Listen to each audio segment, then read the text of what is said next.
ఉమ్మడి విజయనగరం జిల్లాలో మరో కీలక నియోజకవర్గం పార్వతీపురం. ఇది ఎస్సీ రిజర్వ్ నియోజకవర్గం. కొత్త జిల్లాల విభజన జరిగిన తర్వాత పార్వతీపురం కేంద్రంగా పార్వతీపురం మన్యం జిల్లా ఏర్పడింది. దాంతో ఇది ఒక హాట్ సీట్గా మారిపోయింది. ఈ అలజంగి జోగారావు ప్రస్తుతం ఇక్కడ సిట్టింగ్ ఎమ్మెల్యేగా ఉన్నారు. గత ఎన్నికల్లో వైఎస్ఆర్ కాంగ్రెస్ పార్టీ అభ్యర్థిగా ఆయన విజయం సాధించారు. దాదాపు తిరిగి తనకే టికెట్ ఖాయమన్న అంచనాలో ఉన్నారు. బొత్స సత్యనారాయణ ఆశీస్సులు అండదండలు పుష్కలంగా ఉన్నాయి అలజంగి జోగారావుకి. ఈ మధ్యకాలంలో పార్టీ నేతల సమావేశంలో కూడా తిరిగి అలజంగి జోగారావే పోటీ చేస్తారని బొత్స సత్యనారాయణ ప్రకటించిన నేపథ్యం కూడా కనిపిస్తోంది. అయితే ఇక్కడ జమ్మాన ప్రసన్న కుమార్ పేరు కూడా ప్రముఖంగా వినిపిస్తోంది. ప్రస్తుతం ఏపీ టిడ్కో చైర్మన్గా ఉన్నారు.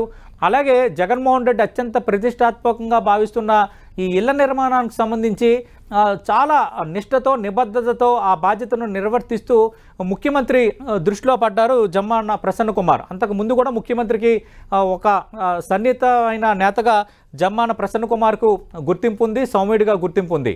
అయితే గత ఎన్నికల్లో ప్రచారానికి వచ్చిన వైఎస్ జగన్మోహన్ రెడ్డి అలజంగి జోగారావు అన్నకి ఈసారి నేను టికెట్ ఇస్తున్నాను, జమ్మన్న ప్రసన్న కుమార్కు టికెట్ రాలేదన్న బాధ మీలో కొందరికి ఉంది, నాకు తెలుసు, ఆయనకి సముచిత రీతిలో గౌరవిస్తానని చెప్పారు. అలాగే ఆయనకి కార్పొరేషన్ చైర్మన్ ఒకటి ఇచ్చారు. కానీ ఇప్పుడున్న పరిస్థితుల్లో అప్పుడే ఇద్దరి మధ్య ఒక అండర్స్టాండింగ్ తీసుకొచ్చారు.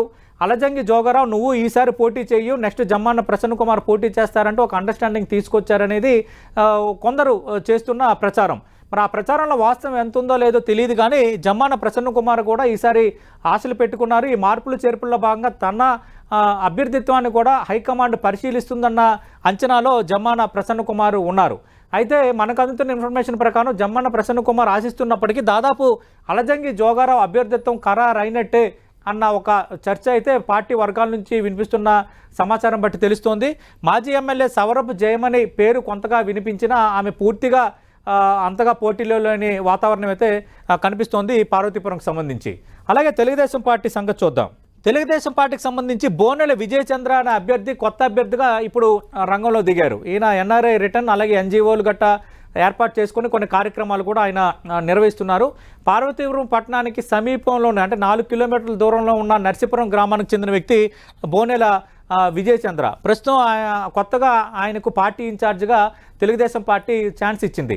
అయితే బోనెల విజయ్ చంద్ర అక్కడ ఉన్న పార్టీకి సంబంధించి కీలక నేతగా ఉన్న దోరపురెడ్డి జగదీష్ మాజీ ఎమ్మెల్సీ, మొత్తం ఆయన కనుసన్నల్లోనే తెలుగుదేశం పార్టీ కార్యకలాపాలు పార్వతీపురం నియోజకవర్గంలో జరుగుతాయి. దోరపురెడ్డి జగదీష్ను కూడా కాదని వేరేగా పార్టీ కార్యాలయం ఏర్పాటు చేయటం, పాత కార్యవర్గాలను రద్దు చేసి కొత్త కార్యవర్గాలను ప్రకటించడం, అలాగే మాజీ ఎమ్మెల్యే బొబ్బిలి చిరంజీవులను కూడా చూసి చూడనట్టుగా వ్యవహరించడం, ఇలాంటి పరిణామాల నేపథ్యంలో అటు బొబ్బిలి చిరంజీవుల వర్గం అలాగే దోరపురెడ్డి జగదీష్ వర్గం బోనెల విజయ్ చంద్రకు టికెట్ ఇస్తే మేము పని చేయమంటూ కరాఖండిగా పార్టీ హైకమాండ్కు చెప్పిన పరిస్థితి గత 15 రోజుల్లో చోటు చేసుకుంది. ఈ నేపథ్యంలో ఈ మధ్య కాలంలోనే రా కదలరా సభల్లో భాగంగా బొబ్బిలి వెళ్ళిన తెలుగుదేశం పార్టీ అధినేత మాజీ ముఖ్యమంత్రి చంద్రబాబు నాయుడు ఇదే విషయంపై బోనెల విజయ్ చంద్రకు క్లాస్ స్పీకర్ అని పార్టీ వర్గాల్లో ఒక చర్చ జరుగుతోంది. సీనియర్లందరినీ కలుపుకొని పోవాలి, విజయం సాధించేటప్పుడు అందరినీ కలుపుకొని పోతేనే అది సాధ్యమవుతుంది. మీరు సీనియర్లను కాదని కొత్తగా కమిటీలు వేయటం ఏంటి, వేరేగా పార్టీ కార్యాలయాన్ని ఏర్పాటు చేయడం ఏంటి, ఇది కరెక్ట్ కాదు.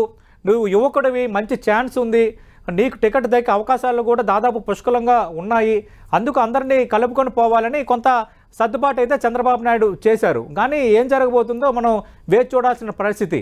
అయితే చివరి నిమిషంలో తన అభ్యర్థిత్వాన్ని తిరిగి మళ్ళీ పరిశీలించారన్న ఆశలో బొబ్బిలి చిరంజీవులు ఉన్నారు. కానీ మనకు అందుతున్న ఇన్ఫర్మేషన్ తెలుగుదేశం పార్టీ వర్గాల సమాచారం మేరకు బోనెల విజయ్ చంద్ర అభ్యర్థిత్వం దాదాపు ఖరారే.